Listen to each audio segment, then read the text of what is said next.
Hello, we are the Brothers Geek. This is our podcast. My name is Patrick Schmaltz with my two brothers, Christopher Schmaltz. Hello, Christopher.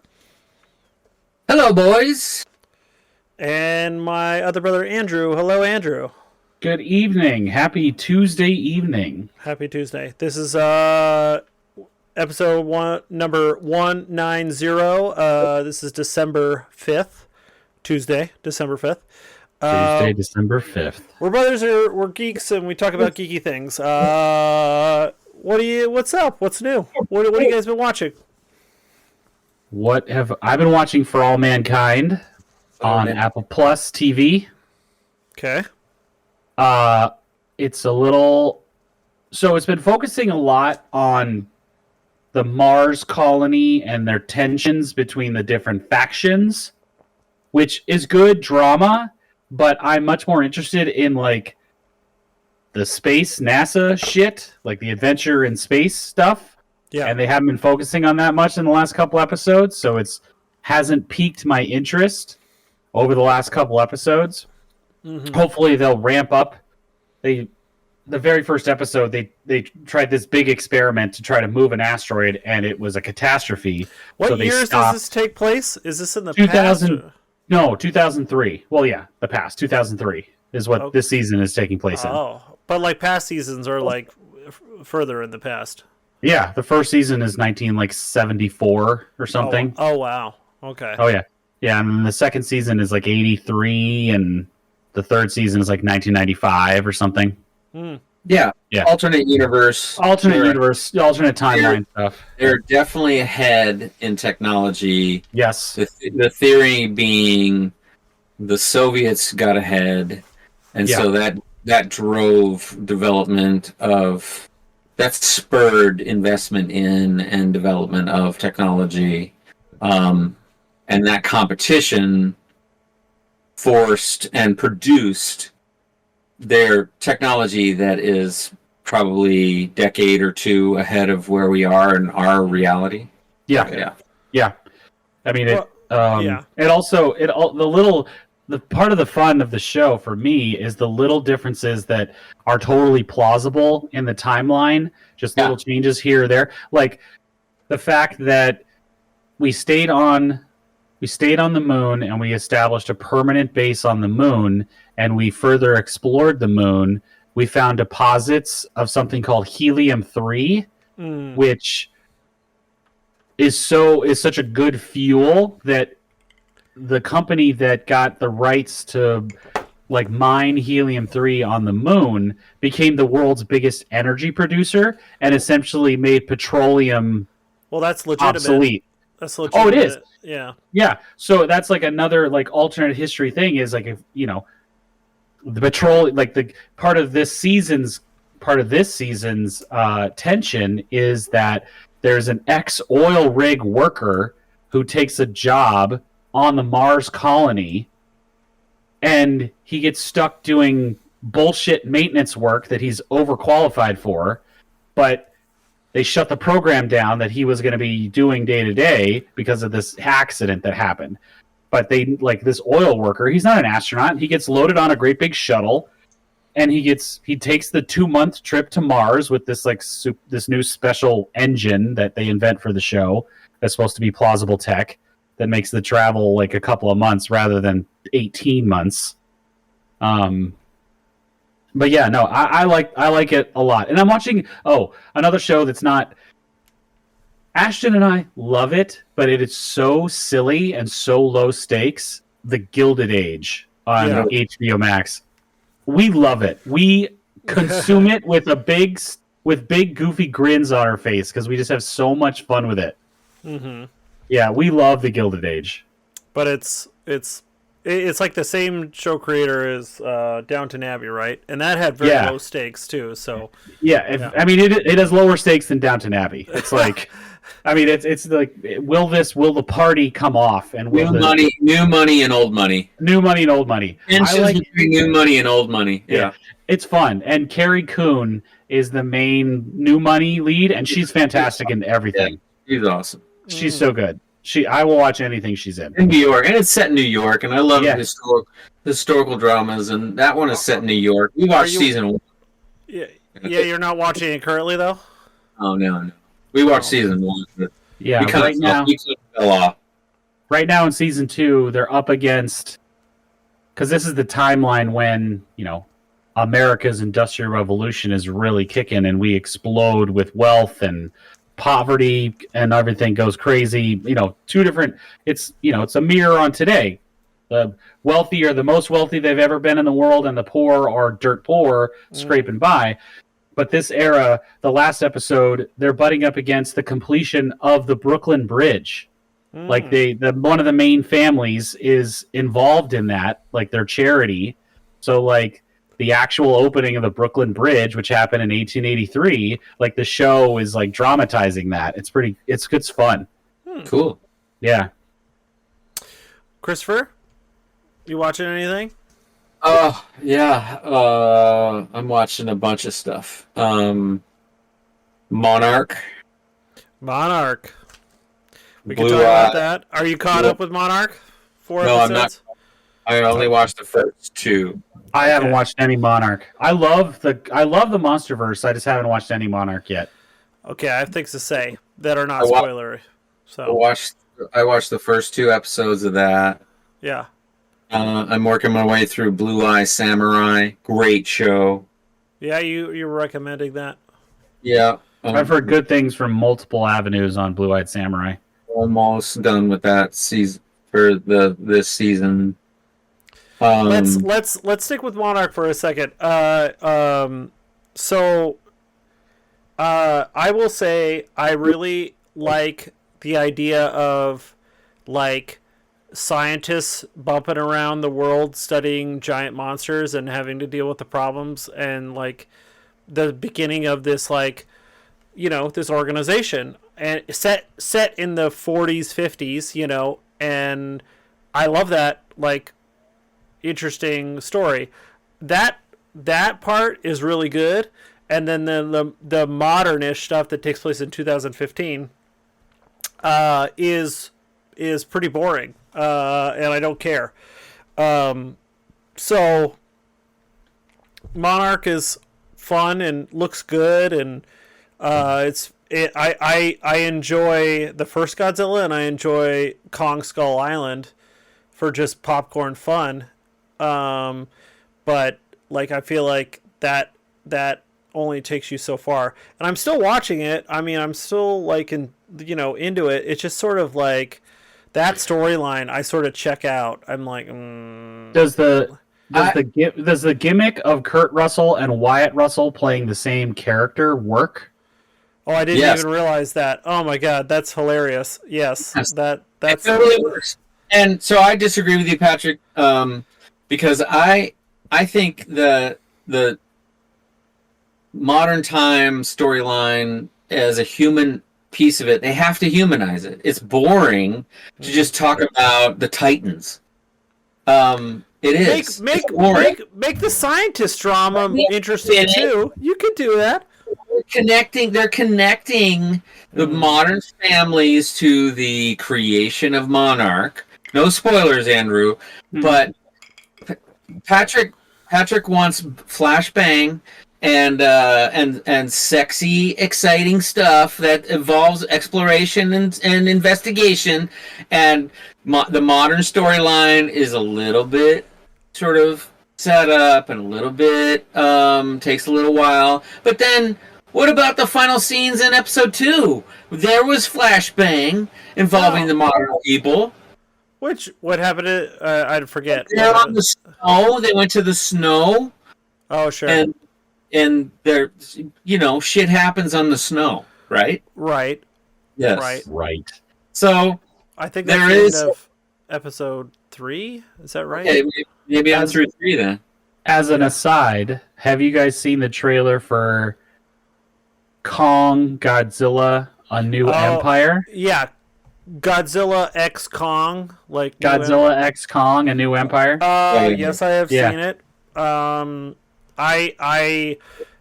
going to see Godzilla -1 in the theater on Friday, and I've heard like that's really good, and Yes. and people are thinking it's, and I saw that trailer and it just looked like a giant cartoon to me. It's fine, but like talk about just like monsters and like other things, like they're below the world, they're inside the earth. Yeah, the hollow thing is super goofy. Super goofy, dude. Like, I don't understand why they're going in that direction. I'm embracing it. I just embrace the goof. I mean, it's a movie series and a TV series about monsters, sea monsters the size of skyscrapers fighting. I like it. I know. It's I love it. I know it's goofy, and I feel like we even sort of talked about like Godzilla versus Kong as being pretty terrible, but like there are scenes in it that are just so fun that like you can look past the terrible because they're so fun. And it stretches the I can only like I can accept a lot like but the hidden, the hollow earth, that stretches the credibility a little far. Yeah. Well, and it's not even like a hole. Like you have to go into some weird dimension. Yeah, like, it's like you gotta pass through this gravity barrier or something. It's such weird shit. They hand wave at the physics. Totally hand wave at the physics. You don't go into another dimension. It is the forces of gravity and et cetera, and hand wavy to get to the center. So there's all of that. So never mind it's giant creatures fighting in the sea. So I mean, it also never mind that the hovercrafts that they're taking to the anti-grav bullshit would revolutionize every single industry in the world with that technology. Exactly right. Exactly. And you're using it as a shuttle to go to the hollow earth. You should be using that shit to explore the cosmos and like completely eliminate pollution, but you're using it to try to find where King Kong is from. There are degrees. Yeah, right? Right. So yes.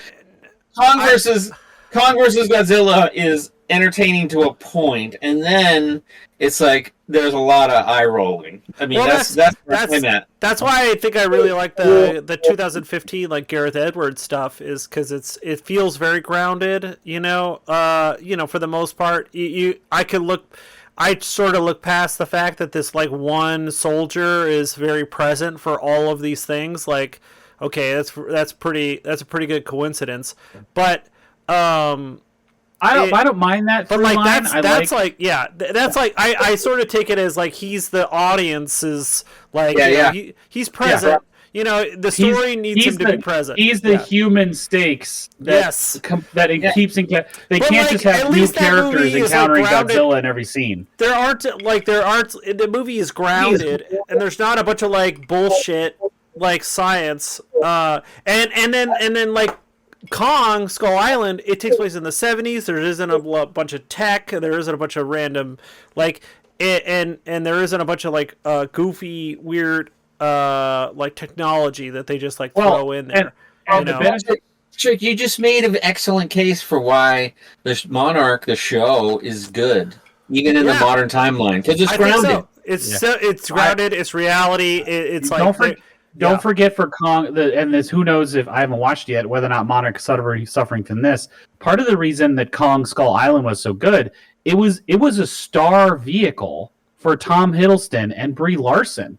Yeah. Like, they were on their big ascension. Tom Hiddleston had done some MCU movies. Brie Larson had just won an Oscar, and now they're in this big monster movie, and they're both really good in it. Yeah. And they got John Goodman, and they've got John C. Reilly. You got this whole great cast of weirdos. Samuel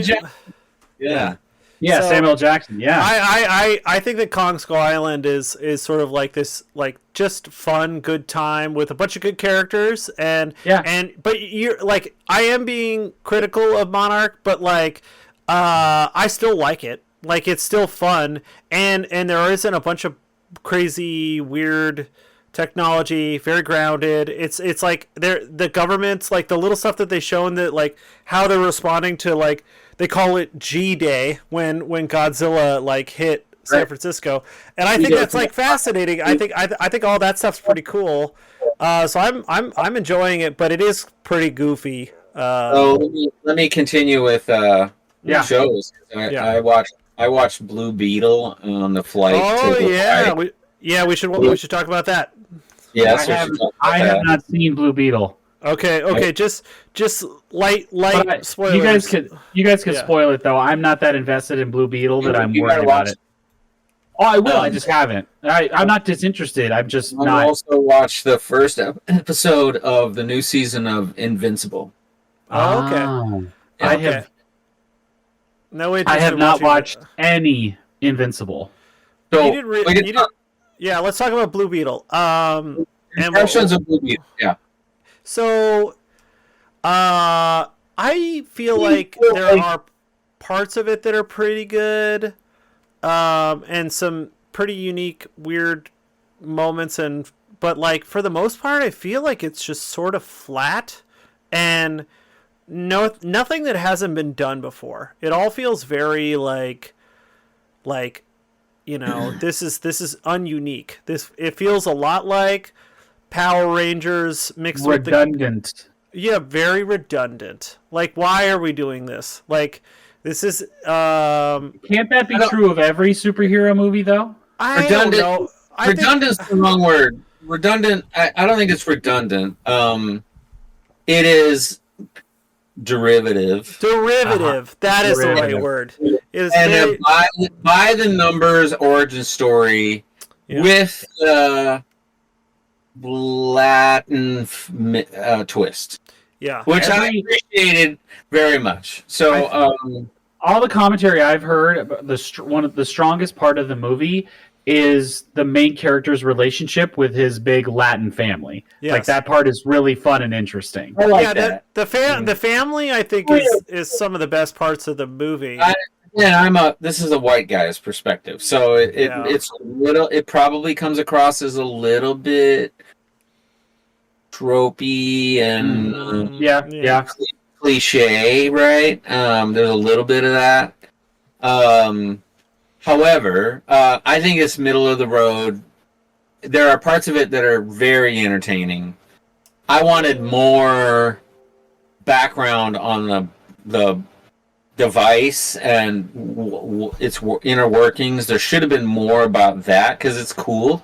Yeah. I found it to be super cool. The suit is super cool. I loved all of that shit in terms of its capabilities, and they didn't do nearly enough. The nerd, the geek. This is Brothers Geek, right? The geek is like, I want to know more about that thing. That thing is awesome. What's its origin? Who's talking? All that shit. You make a good point that they don't really explain that at all. Don't. Like that's would have been different and interesting. Like, what is this thing coming from? Why does it exist? Right. What is it? What is even just hinting at it? Even just hinting that it doesn't hint that it has a greater story at all. Right. And that would have been an opportunity to add and change the flavor of the standard story by then incorporating a cultural perspective on what the hell is this thing and how are we reacting to this. And why it chose him. Chose him. Right. Because they never explain that shit. They never explain it. That was really an opportunity to bring in not the tropey Hispanic family thing, but cultural background, perspectives on the world. That's a real opportunity to react to, oh my God, what are you? And where are you from? And what are you doing? And why did you pick me? All of that. Overlapping, the relationship between the Beetle and the main character could have been really interesting, and it's not fleshed out at all. Right. And they default to the standard shit and ununique and just sort of fine, let's fighting the bad guy. Let's fight the bad guy. Fine. It's definitely middle of the road for everything is in the Marvel sort of continuum. It's middle of the road Marvel movie. and like Susan Sarandon is the villain, and she doesn't like. What is her great motivation to have this power? Like, she's just evil. Like, there's like no one, Right.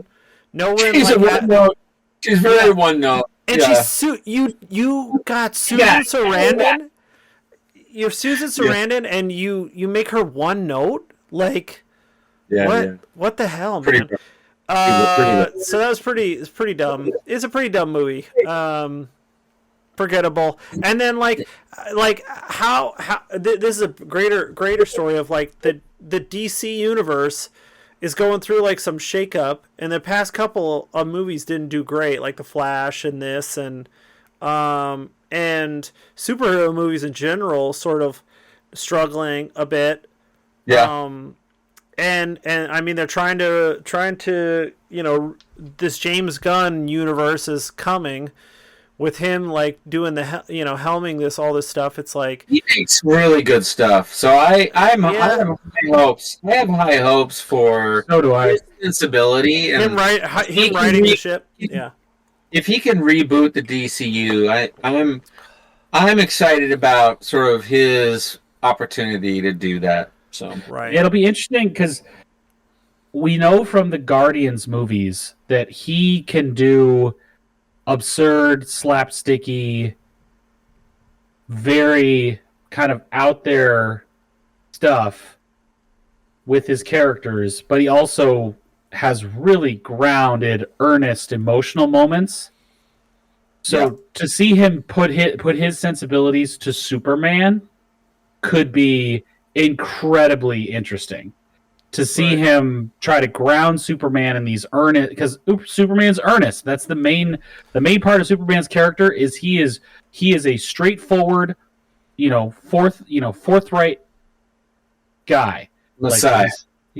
He is exactly that. And to have James Gunn and his slightly twisted sensibilities, I mean, this is the guy, he did the Guardians movies, and he did the Suicide Squad, and he did Peacemaker. He also he can go twisted as hell, but he also can make you cry about a mutant raccoon. Right. It's a cyborg experiment. Right. So he could, if he pulls it off, he can make a great Superman movie. Well, and he also did that Brightburn movie or whatever. That's basically an evil Superman. Like I don't think he directed that. He wrote it.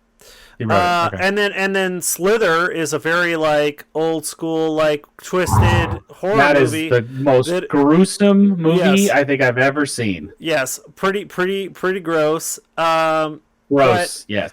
So like just getting like looking at some of the casting of Superman Legacy, it seems like he's telling like a bigger story, like a universe setting up story, because there are Green Lanterns in it. There are, other heroes from the DC universe, like smaller heroes that are in it.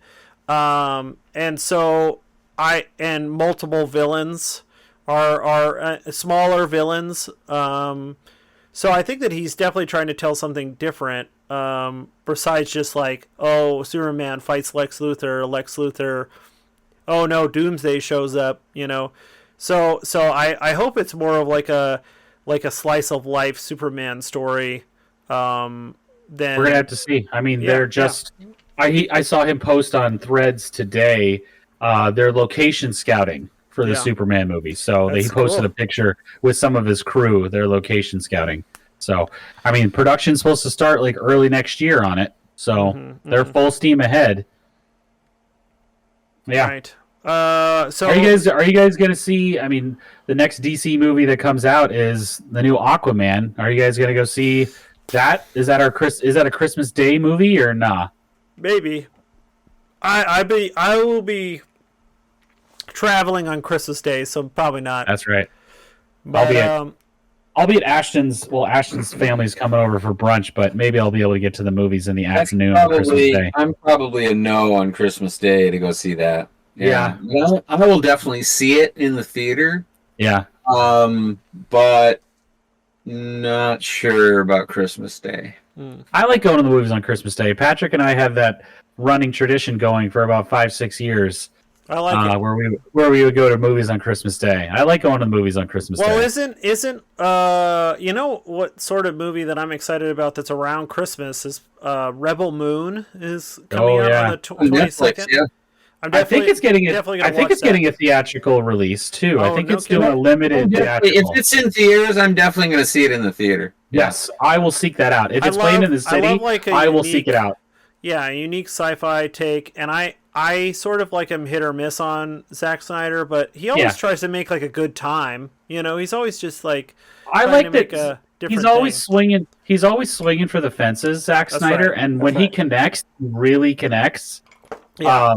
But my lasting impression of Snyder is the Snyder Cut, which is a great movie. Yeah, pretty good. It's a great movie. Basically a superhero miniseries, not a movie, but you know, 4.5 hours long. So Chris, I haven't seen that since it first aired a couple years ago. I should rewatch the Snyder. I need to rewatch it. Yeah, that might be a Christmas break endeavor for me is to watch the Snyder. You gotta watch the Batman v Superman rated R version and then go right into that. The ultimate edition. Yeah, wait, 6.5 hours. 6 hours. Yeah, 6.5 hours of just straight up Snyder dude time. Dude time. So, what do you think of Invincible, Christopher? I love that show. And the first episode, I've only seen the first episode of the new season, and I love it. The take on sort of that world and the people in that world and the heroes and villains in that world is complicated and it's brutal, and I think they're doing a great job with that. So yeah. I mean, you've only watched one, so it's hard to tell. I don't want to spoil too much, but they sort of did like a mid-season break. They're doing 4 episodes and then I guess 4 more. I don't know when they're coming back, but you only got 4 to watch, and it seems pretty good. It's like I think I mentioned a couple episodes ago that it's pretty brutal, and you know, it's not there's some fun parts, but it's mostly pretty dark, especially this season after what happened at the end of season 1. So it's a response. I appreciate their response to the Superman is boring.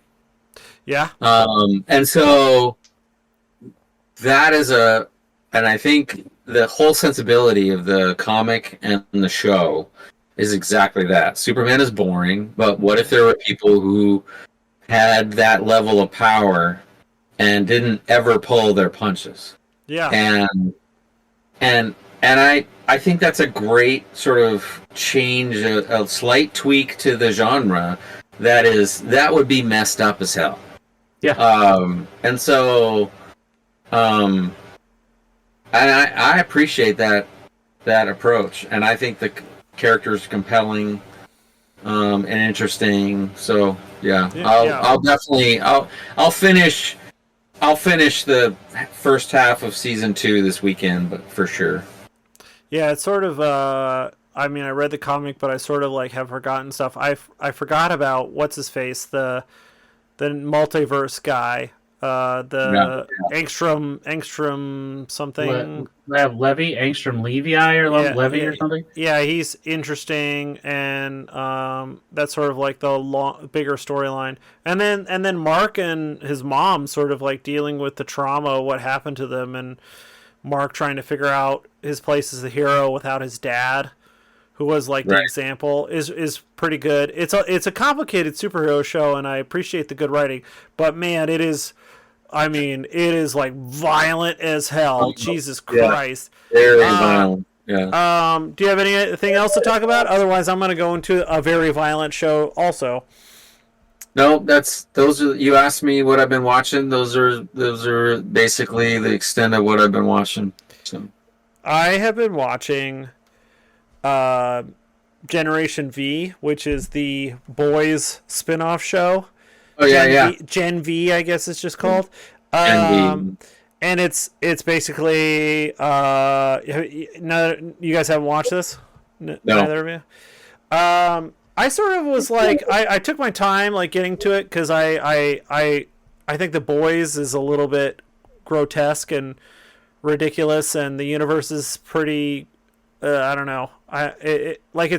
It's more gross than Invincible, but so I got to this, and it's definitely like got that same vibe, but it's like a different story. These are superheroes in a superhero college, so they're all like 18 years old. Gives me like X-Men vibes, but like if X-Men was had nudity and violence and rated like X, NC-17. Pretty violent, pretty gross. There's like a middle part that dips pretty hard in the season, but it ends with a bang. I don't know. I kind of want to watch it. Like I'll watch season 2 if they make it, because I want to know what happens mostly to the characters, because it ends on a big cliffhanger. But it's sort of I don't know. I don't know. This whole like that whole universe is a lot to handle. I don't know if you guys don't watch The Boys, do you? I watch The Boys. I've never watched The Boys. I love The Boys, but The Boys is a hard watch. Yeah, it's hard because to watch. Yeah. There isn't. I mean, I guess there's some characters that you root for and can root for, but right. It's hard. There isn't. It's that's brutal on top of brutal. Mm-hmm.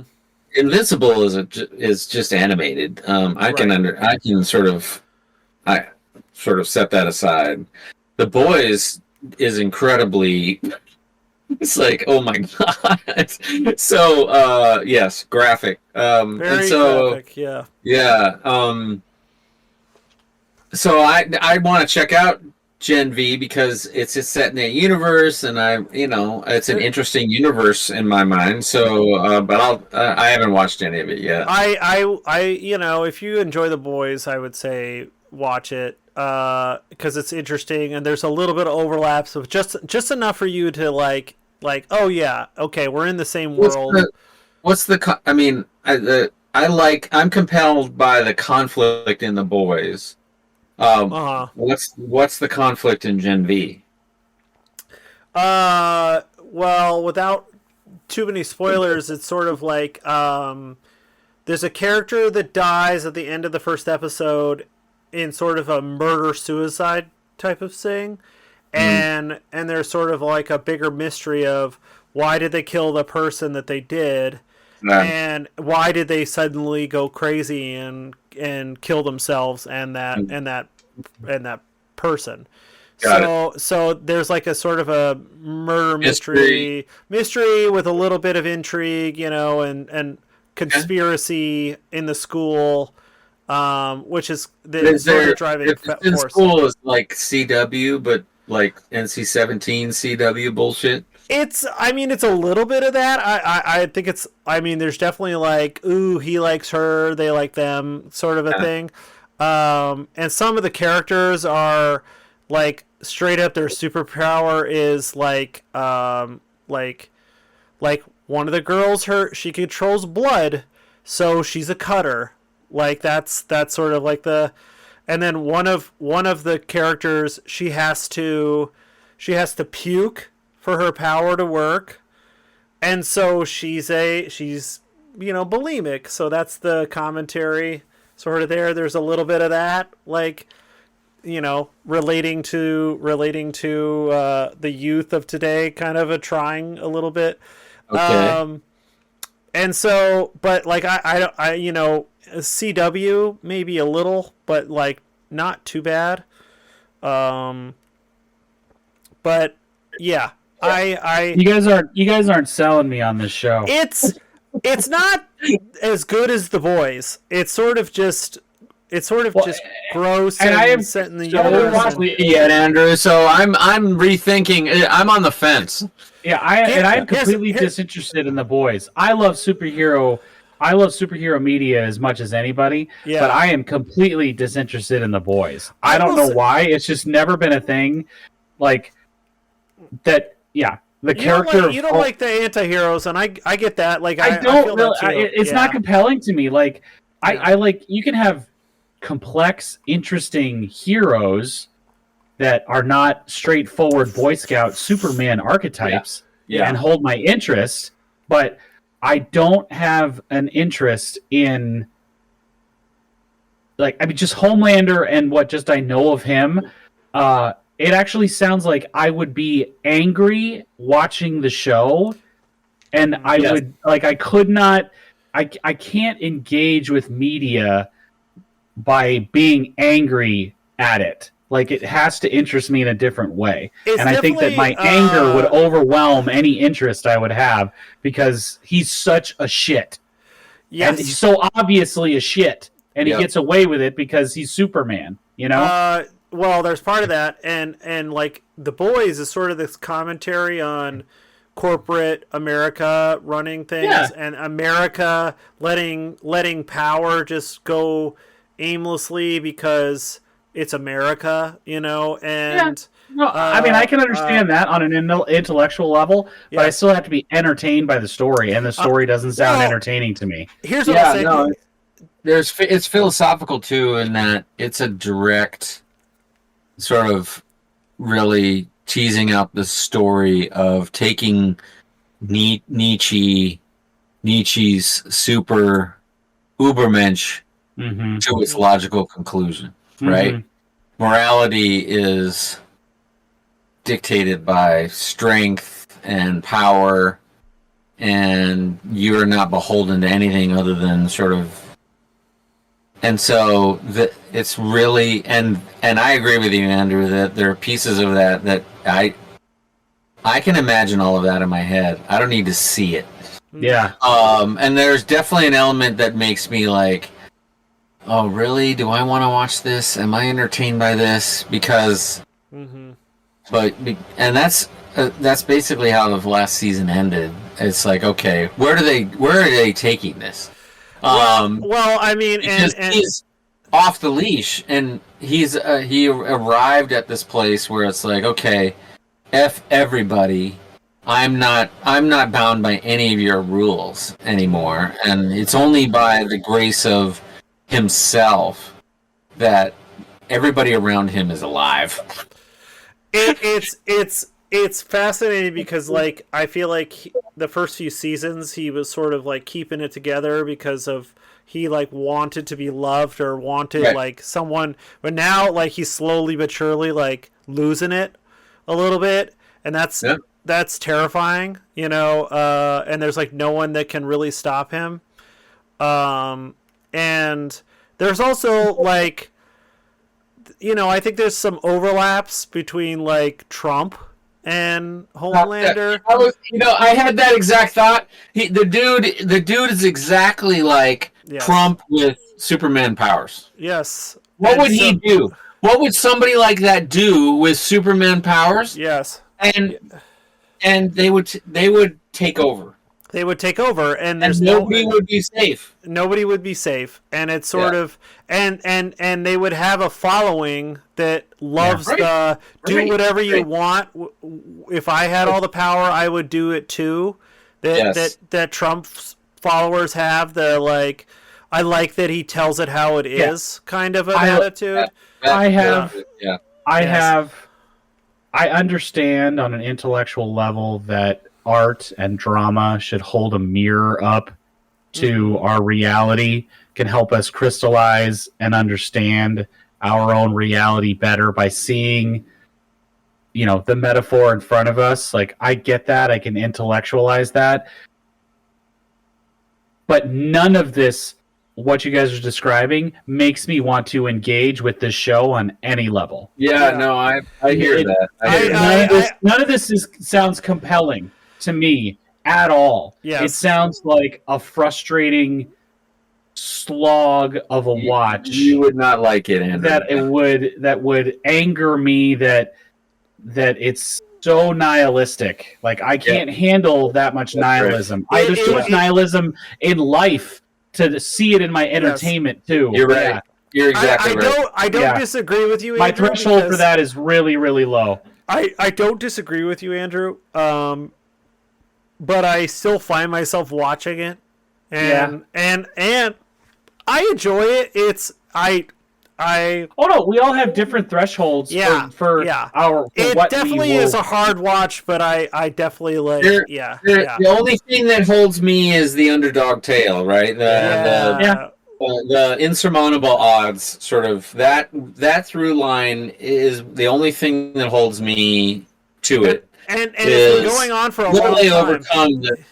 Will they overcome this immovable force? Yeah. And it's sort of like at some point, you know, like the show is going to have to end in some way. Like, you know, Homelander dies, the show's over, and then Carl Urban, or you know, Carl Urban's character or Jack Quaid's character dies, and the show's over. So it's sort of like I feel like in the comics, the way that like Homelander eventually takes over the United States and is like the supreme leader, but the Billy Butcher character figures out a way to kill him, and that's how like the comic ends. I feel like I've read that somewhere. I mean, so who knows if the show will be the same thing, because they've taken the show is very different than the comics. What I know of it, it's gone in different ways, but like that's how the comics ends: is Homelander gets killed. Finally, Homelander dies, the show's over. Like, so it's like how long can they keep this up? They just released a trailer for season 4,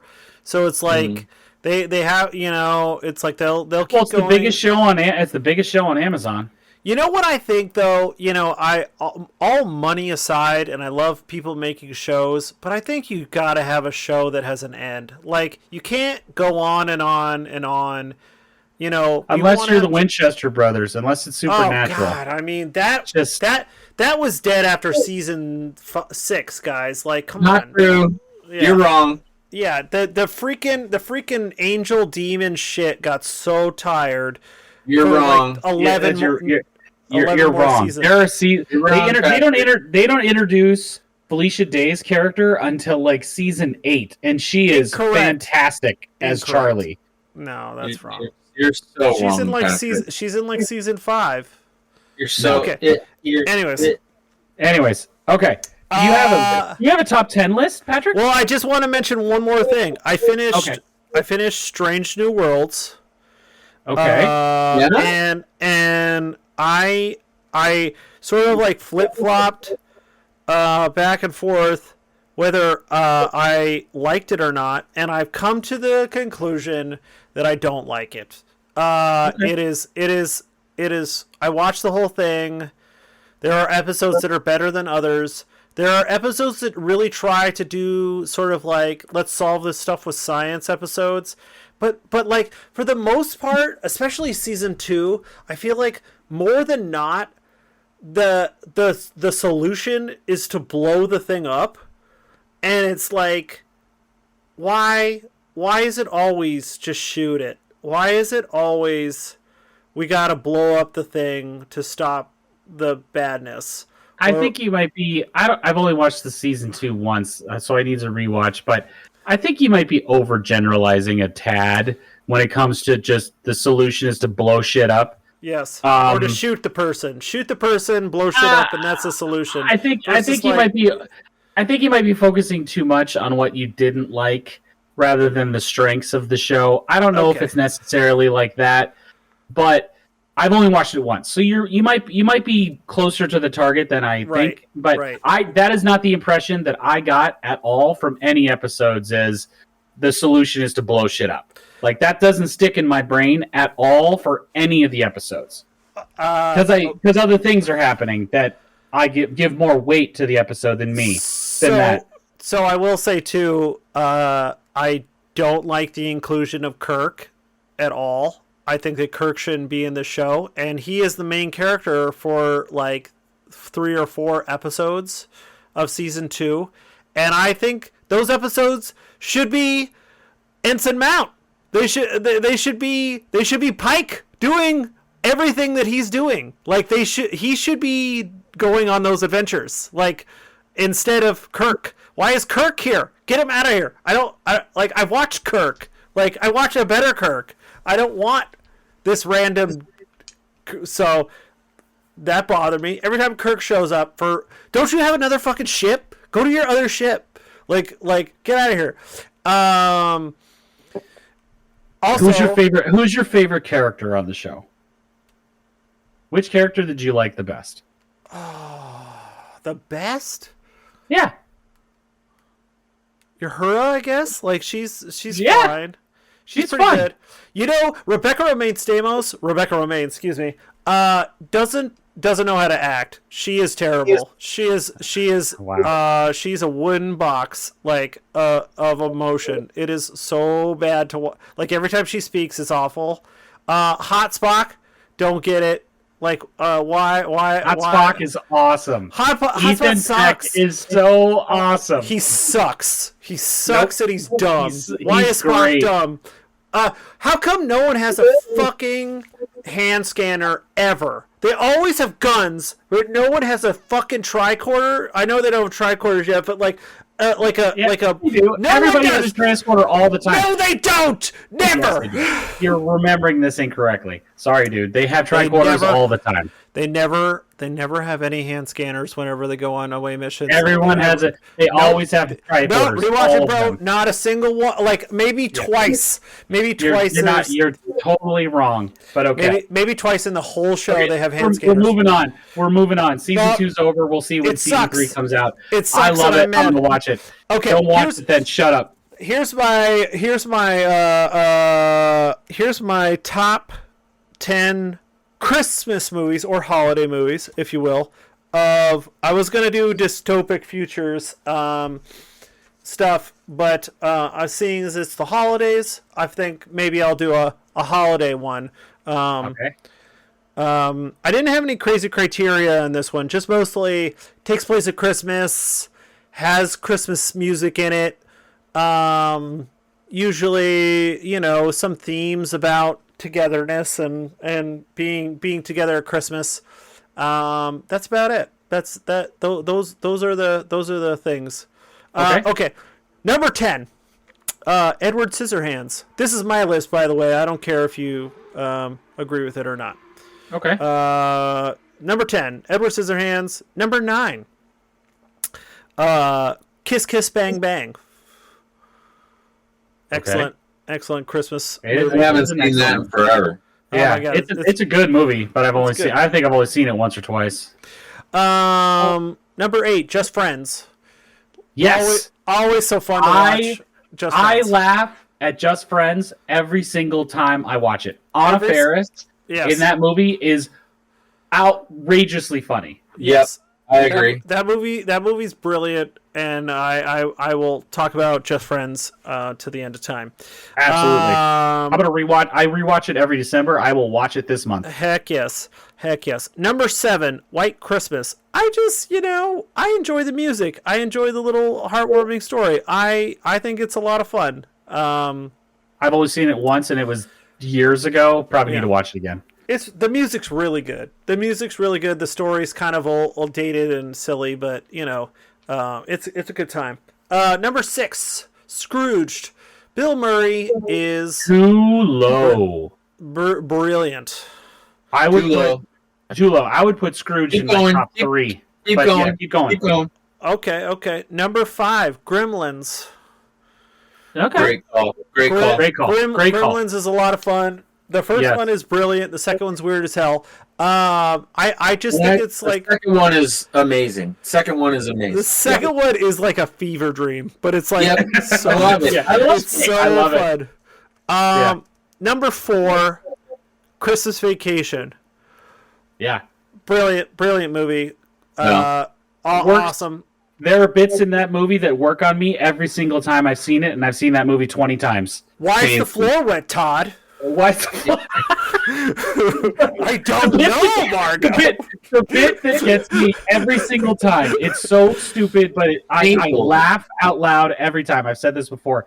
When the squirrel is loose in the living room and the entire family just runs out of the living room together and is huddling in the hallway, and Clark is like, he's talking to Beverly D'Angelo, he's talking to his wife, and then he yells, "Russ!" and his son is standing right next to him, and he's like, "Yeah, Dad." He's like, "Oh," and he looks down and sees him.